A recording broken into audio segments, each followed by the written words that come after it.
Ladies and gentlemen, have you ever felt like the very people who should love and support you the most are the ones holding you back? Have you ever been discouraged, not by strangers, but by your own family? You're not alone. Some of the greatest people in history, even Jesus himself, faced opposition from their loved ones. There is a unique kind of pain that comes when those we love, trust, and expect to support us become the very people who stand in our way. Family is meant to be our first source of love, encouragement, and security. But what happens when that same family becomes the reason for our greatest struggles? What do we do when the people who should be our biggest cheerleaders become the ones discouraging us, doubting us, or even working against us? Many people believe that opposition always comes from the outside, from enemies, critics, or strangers. But some of the most difficult obstacles in life are not from people we barely know. They are from the people closest to us. When the words of a stranger cut us, we can shake them off. But when the words of a parent, sibling, or spouse wound us, the pain runs deeper. Why? Because we expect love, not resistance. We expect support, not sabotage. Sometimes, family does not even realize the damage they are causing. The opposition may come from a place of love, fear, or tradition. They may not see the vision that God has given you, and because they don't understand it, they try to stop you. They may believe they are protecting you, when in reality, they are limiting you. They say things like, "Are you sure this is the right path?" Or "Nobody in our family has ever done this before." While these words may seem harmless, they can plant seeds of doubt, fear, and hesitation. If we are not careful, we will begin to believe them, and before we know it, we will abandon the dreams and purpose that God placed in our hearts. But not all family opposition is unintentional. There are times when jealousy, control, and even bitterness come into play. Perhaps you have experienced this. When a family member sees your growth as a threat, when your success makes them uncomfortable, when they begin to speak negatively, not because they're concerned for you, but because they feel insecure about themselves. Family members can sometimes hold on to an old version of you. They remember you as the child who made mistakes, the one who struggled, the one who needed their help. And when they see you rising, growing, and walking into your calling, they resist it. They try to remind you of who you were, not who you are becoming. The hardest part about this kind of betrayal is that it is unexpected. We are prepared to handle negativity from the outside world, but we are rarely prepared for it to come from our own home. The Bible gives us many examples of this. Even Joseph, when he shared his dreams with his brothers, was met with jealousy and betrayal. His own flesh and blood sold him into slavery because they couldn't stand to see him rise. So, how do we handle this? How do we respond when family becomes the enemy? The answer is not in fighting them, but in protecting our peace, setting boundaries, and staying focused on our purpose. Some people may never understand your calling, and that's okay. Your job is not to convince them, it's to keep moving forward. One of the most powerful weapons used against people is not physical force, but emotional manipulation. This type of control is subtle, often disguised as love, concern, or tradition. It does not always come with harsh words or open hostility. Sometimes it comes through guilt, silent pressure, or the weight of unspoken expectations. And when this manipulation comes from family, it becomes even harder to recognize and resist. Family is supposed to be a source of unconditional love, but sometimes that love is used as a tool to control, restrict, or guilt us into living according to their desires. It can sound like, "After all we've done for you, this is how you repay us?" Or, "If you really loved us, you wouldn't make this decision." These statements create an emotional trap. They make you feel as if choosing your own path means betraying your family. They make you feel that prioritizing your peace and purpose is an act of selfishness. But in reality, it is not selfish to follow what God has placed in your heart. It is necessary.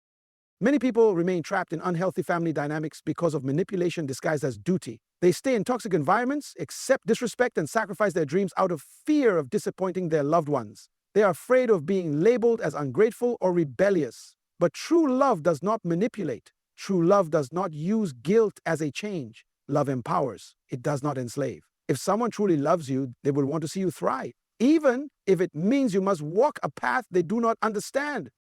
Another form of manipulation comes through comparison. Family members may say things like, "Look at your brother, he never gave us trouble." Or, "Your cousin followed the family tradition, why can't you?"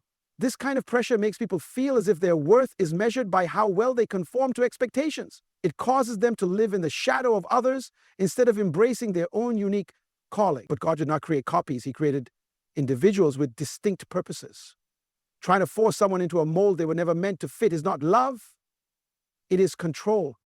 In some cases, emotional manipulation can even come through religion. Scriptures may be misused to instill fear, enforce obedience, or demand submission to unhealthy family patterns. While honoring parents and family is important, obedience to God must always come first. Jesus himself made it clear that following him may require distancing from family influences that pull us away from our divine purpose. The danger of emotional manipulation is that it convinces you that you are making your own choices when in reality you are being controlled. It convinces you that staying in bondage is a form of love. But real love never demands that you sacrifice your peace, your purpose, or your identity. Breaking free from manipulation does not mean dishonoring family. It means refusing to be bound by expectations that do not align with what God has called you to be. One of the greatest challenges in life is recognizing when the people closest to us are the ones causing us harm. Family is supposed to be a place of love, encouragement, and protection, but sometimes it becomes the source of pain, limitation, and emotional distress. The difficulty lies in the fact that these toxic patterns are often disguised as normal behavior. Because they have been part of our lives for so long, we sometimes fail to see them for what they truly are. Toxic family patterns can take many forms. Some are obvious: constant criticism, verbal abuse, or outright manipulation, but others are more subtle, hidden beneath smiles, traditions, and even seemingly good intentions. It might be a family member who always makes you feel guilty for pursuing your dreams, a relative who constantly downplays your achievements, or a parent who tries to control your every decision under the pretense of knowing what's best for you. These behaviors may not seem harmful at first, but over time they create an emotional prison that prevents you from becoming who you are meant to be. One major toxic pattern is constant negativity and discouragement. There are some people who, no matter how much you try, will always focus on what you lack instead of what you have. If you share a goal, they remind you of every possible reason it won't work. If you take a step forward, they remind you of past failures. This kind of environment breeds doubt and fear. It causes you to question your own abilities and can keep you stuck in a cycle of hesitation. Another pattern is guilt-based control. Some families use guilt as a tool to manipulate. They remind you of everything they have done for you, not out of gratitude, but to make you feel obligated to follow their wishes. You might hear things like, "After all we've sacrificed for you, you owe us." This kind of thinking creates a false sense of duty where your life is no longer your own, but a repayment for past favors. While honoring family is important, you must recognize when love turns into control. True love gives freely. It does not keep score. Emotional favoritism and comparison are also common in toxic family dynamics. Some parents or relatives constantly compare one family member to another, creating rivalry and feelings of inadequacy. "Why can't you be more like your sibling?" Or, "Your cousin followed this path, why are you being difficult?" These statements strip away individuality and make people feel like they will never be good enough. Recognizing these patterns is the first step to breaking free. Many people remain in toxic cycles simply because they do not realize they are in them. But once you identify them, you can begin to set boundaries. You can decide what kind of energy you allow into your life. Just because someone is family does not mean they have unlimited access to your mind and emotions. Love them, but do not let their toxic patterns dictate your future. Protecting your peace is not selfish. It is necessary for your growth and purpose. One of the hardest things to do in life is setting boundaries with the people we love, especially family. We are taught from a young age to respect, honor, and obey our loved ones, but what happens when those same people disrupt our peace and hinder our growth? Many struggle with guilt when trying to create distance from toxic family members because they feel it is wrong to say no to those who raised them, supported them, or were part of their upbringing. But the truth is, setting boundaries is not an act of rebellion, it is an act of wisdom. Without boundaries, relationships become unhealthy. Love does not mean allowing people to control, manipulate, or mistreat us. Even Jesus set boundaries.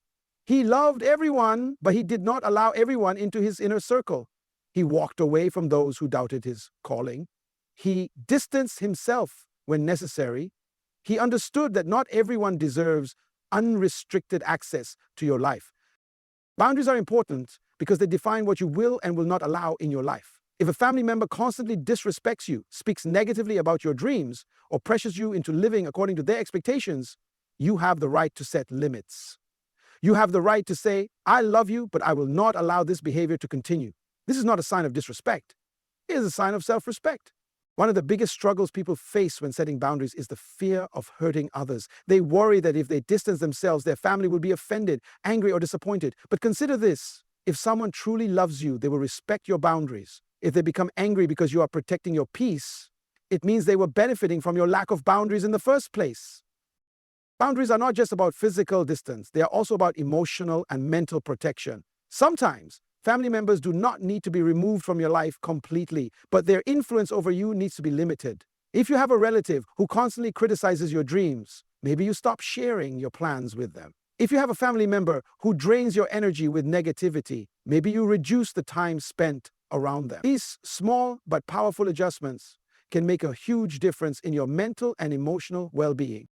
Another important aspect of boundaries is learning to say no without guilt. Many people feel obligated to say yes to every request from family, even when it causes them stress or pushes them beyond their limits. But saying no is not selfish. It is necessary for your own well-being. You cannot pour into others if you are emotionally exhausted yourself.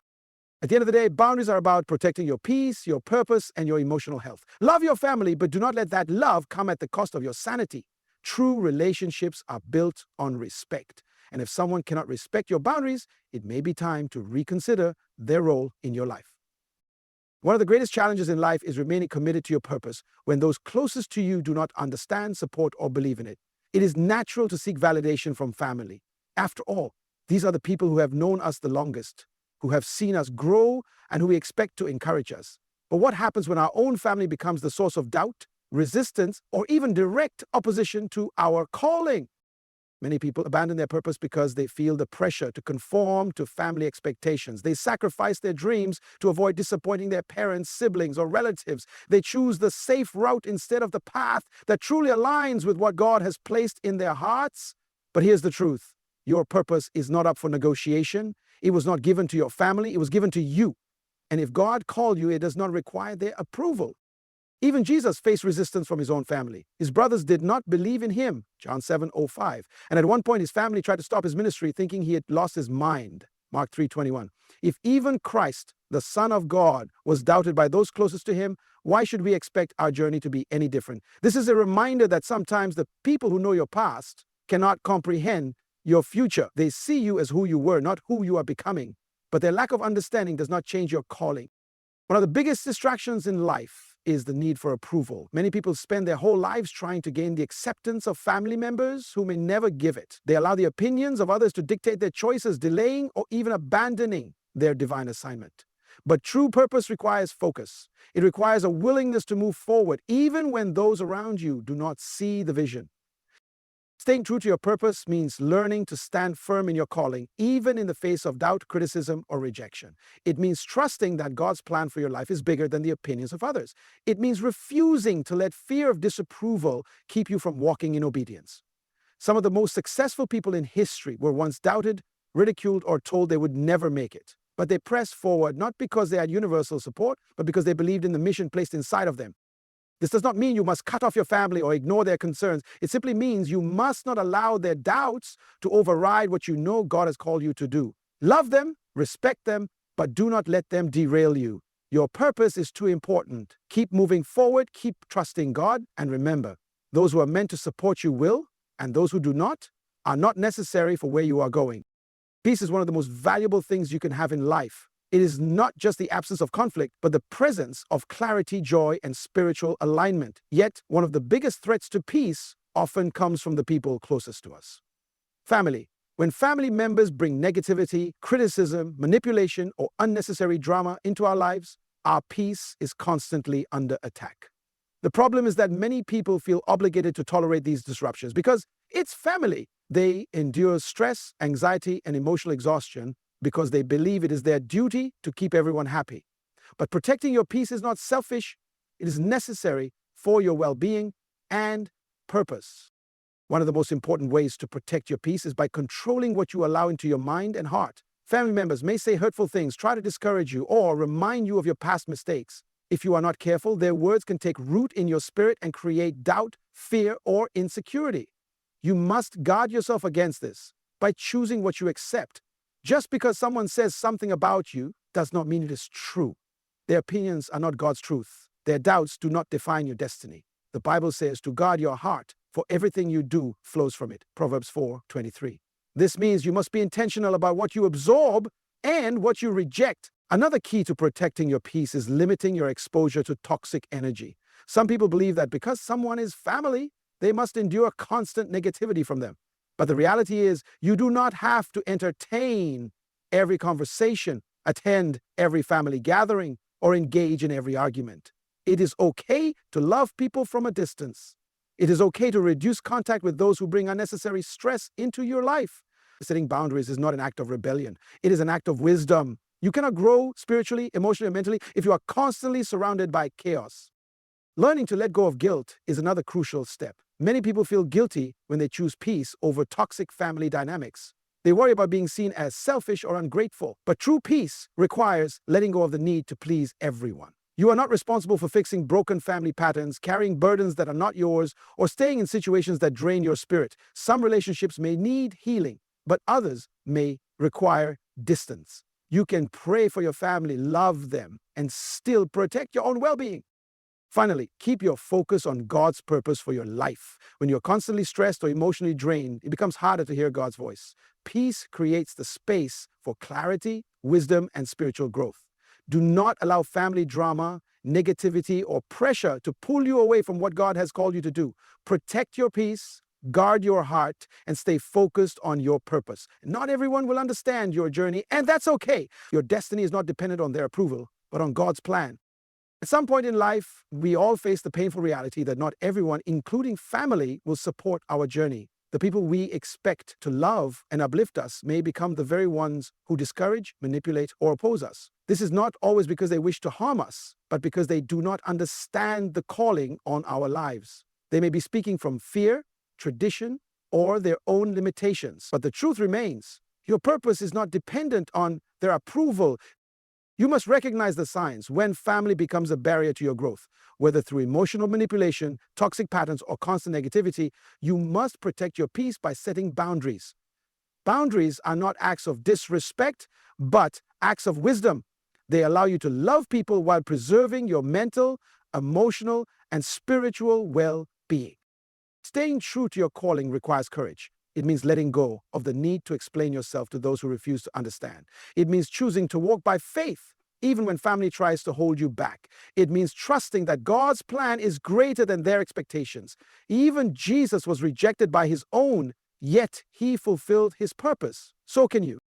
Peace is too valuable to sacrifice for the sake of keeping others comfortable. You do not have to carry burdens that are not yours. You do not have to accept guilt or manipulation disguised as love. You can honor your family without allowing them to derail your destiny. Love them, pray for them, but do not let them control your future. At the end of your life, you will not be judged by your family's opinions. You will be judged by whether you fulfill the purpose God placed inside you. So stand firm, move forward, and protect your peace. Those who are meant to be with you will walk with you, and those who oppose you were never meant to hold the keys to your destiny. Your purpose is too important to be placed in the hands of people who do not understand it. Keep going, keep growing, and never let anyone, family or not, stand in the way of what God has called you to do.